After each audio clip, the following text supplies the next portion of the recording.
नमस्कार. आजच्या या सखोल विश्लेषणामध्ये सर्वांचं स्वागत आहे. आजचा आपला विषय आहे द वेल्ड स्टेट, पारदर्शकता आणि सुशासनाचे भविष्य.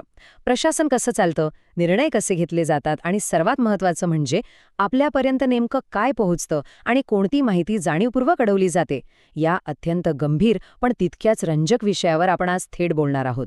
कोणत्याही भक्कम व्यवस्थेसाठी माहितीचा प्रवाह मुक्त असणं गरजेचं असतं, बरोबर?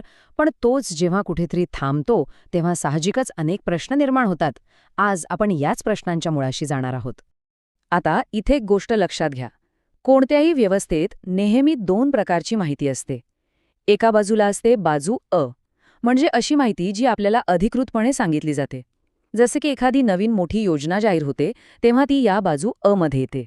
पण दुसऱ्या बाजूला असते बाजू ब, ती माहिती जी कुठेतरी लपवली जाते.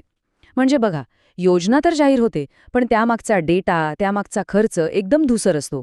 सरकारी निर्णयामागची मूळ कारणच जेव्हा आपल्याला दिसत नाहीत, तेव्हा खरी अडचण सुरू होते. ही फक्त प्रशासनाची समस्या उरत नाही, तर ती थेट पारदर्शकतेची मोठी समस्या बनते. चला तर मग, अगदी बेसिक्सपासून सुरुवात करूया. भाग 1, पारदर्शकता म्हणजे नेमकं काय आणि ती कोणत्याही भक्कम लोकशाहीचा पाया का मानली जाते? पारदर्शकता म्हणजे नक्की काय हो? तर अगदी सोप्या भाषेत सांगायचं झालं तर सरकारची माहिती, महत्त्वाचे निर्णय, आपल्या सार्वजनिक पैशांचा खर्च आणि एकूणच प्रशासकीय प्रक्रिया, हे सगळं नागरिकांना अगदी क्लिअरली उपलब्ध असणं. म्हणजे एखादा निर्णय घेण्यात आला तर तो का घेतला गेला, कोणी घेतला आणि सर्वात महत्त्वाचं, त्या निर्णयाचा आपल्या समाजावर काय आणि कसा परिणाम होणार आहे. जेव्हा या सगळ्या प्रश्नांची अचूक आणि पूर्ण माहिती सर्वांसाठी खुली असते, तेव्हाच ती व्यवस्था खऱ्या अर्थाने पारदर्शक आणि मजबूत आहे असं आपण म्हणू शकतो. आता आदर्श स्थिती काय असावी हे तर आपण पाहिलं, पण वास्तवात काय होतं पाहूया. भाग 2, माहिती कशी लपवली जाते आणि ह्या स्पष्टतेच्या मार्गात नेमके कोणते अडथळे येतात. माहिती मिळवण्याच्या प्रक्रियेत प्रत्यक्ष कसे अडथळे येतात हे पहा. पहिली मोठी पायरी म्हणजे प्रशासकीय गुंतागुंत. सरकारी प्रक्रिया अनेकदा इतकी किचकट असते की सामान्य माणसाला ती माहिती मिळवणं म्हणजे एक मोठं आव्हानच वाटतं. असंख्य फॉर्म्स, वेगवेगळ्या परवानग्या आणि एका टेबलवरून दुसऱ्या टेबलवर जाणाऱ्या फाईल्स, हे सगळं पारदर्शकता अक्षरशः संपवून टाकतं. आणि दुसरी पायरी, ती म्हणजे कमकुवत माहिती अधिकार अंमलबजावणी. आपल्याला माहिती आहे की RTI सारखा अत्यंत प्रभावी कायदा आपल्याकडे आहे, पण प्रत्यक्षात काय होतं? माहिती देण्यात प्रचंड विलंब होतो किंवा अपूर्णच माहिती हातावर टेकवली जाते. यामुळे त्या कायद्याचा मूळ उद्देशच कुठेतरी हरवून जातो. जर आपण यामागच्या कारणांचं विश्लेषण केलं तर सगळ्यात पहिलं कारण समोर येतं ते म्हणजे माहिती नियंत्रण. म्हणजे बऱ्याचदा माहिती अत्यंत निवडक पद्धतीने दिली जाते. सोयीचं असेल तेवढंच सांगायचं आणि बाकीचं गुलदस्त्यात ठेवायचं. दुसरं कारण आहे राजकीय संवेदनशीलता.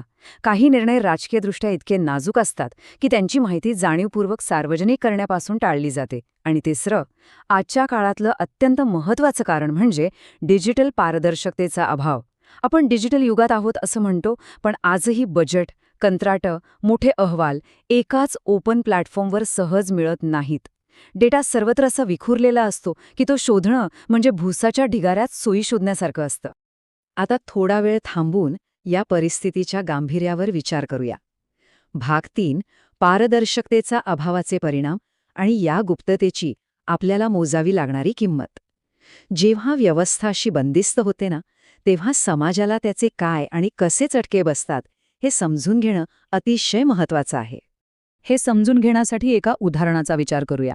कल्पना करा की एक घर बांधलं जात आहे, पण ज्याचं ते घर आहे त्या मालकालाच एकूण खर्च किती होतोय, कोणतं सिमेंट विटा वापरल्या जात आहेत किंवा तो कंत्राटदार नेमका कोण आहे, हे काहीच सांगितलं जात नाहीये.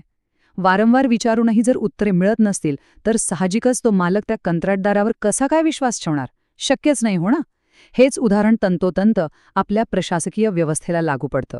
जेव्हा माहिती अशी लपवली जाते तेव्हा त्याचे तत्काळ आणि खूप नकारात्मक परिणाम समाजावर दिसू लागतात. सगळ्यात आधी काय होतं तर प्रशासनावरील संशय वाढतो आणि योग्य माहिती नसली की मग अफवा वाऱ्यासारख्या पसरतात. यातूनच मग भ्रष्टाचाराची भीती वाढीस लागते. कारण बघा, जिथे अंधार असतो तिथेच गैरव्यवहाराला जास्त वाव मिळतो. आणि अंतिमतः या सगळ्या गोष्टींमुळे व्यवस्थेची जबाबदारी घेण्याची वृत्ती, म्हणजेच ज्याला आपण उत्तरदायित्व म्हणतो, ती कमालीची घडते. पण या संपूर्ण प्रक्रियेत सर्वात मोठं नुकसान कशाचं होत असेल तर ते आहे लोकशाहीवरील विश्वास. हा तो अंतिम आणि सर्वात गंभीर परिणाम आहे ज्याची भरपाई करणं जवळजवळ अशक्य असतं.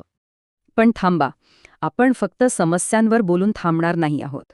यातून मार्ग काय काढायचा? पाहूया भाग 4.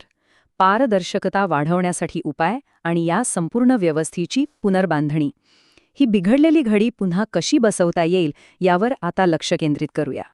आता सद्यस्थिती आणि त्यावरील उपाय यांची आपण थेट तुलना करूया. सध्याची परिस्थिती काय आहे? तर विलंबित RTI, बंद डेटा आणि लपवलेला खर्च. यावरचे उपाय अतिशय स्पष्ट आणि संरचनात्मक आहेत. आपल्याला एक सशक्त आणि जलद RTI यंत्रणा हवी आहे, जी अत्यंत काटेकोरपणे लागू केली जाईल. दुसरं म्हणजे ओपन डेटा गव्हर्नन्स. सरकारचा सर्व डेटा, बजेट आणि खर्च एका ओपन फॉर्मॅटमध्ये सर्वांसाठी खुला असला पाहिजे. आणि तिसरा उपाय म्हणजे डिजिटल रिअल टाईम प्लॅटफॉर्म. सर्व सरकारी योजना आणि खर्चाचा तपशील अगदी त्याच क्षणी म्हणजेच रिअल टाईममध्ये ऑनलाईन उपलब्ध असणं ही काळाची गरज आहे. या व्यतिरिक्त ही पारदर्शकता टिकवून ठेवण्यासाठी आणखी काही मजबूत स्तंभांची आवश्यकता असते. जसं की स्वतंत्र देखरेख संस्था असणं अत्यंत गरजेचं आहे, ज्या सरकारच्या कामकाजावर अगदी निष्पक्षपातीपणे लक्ष ठेवू शकतील. तसंच केवळ माहिती मिळवून उपयोग नाही, तर त्या निर्णय प्रक्रियेत नागरिकांचा सक्रिय सहभाग असणंही तितकंच महत्त्वाचं आहे. आणि अर्थातच सगळ्यात मोठा स्तंभ म्हणजे माध्यम स्वातंत्र्य. एक मुक्त आणि निर्भय प्रसार माध्यमच सत्य समोर आणण्यासाठी आणि पारदर्शकता वाढवण्यासाठी अत्यंत प्रभावी ठरू शकतं.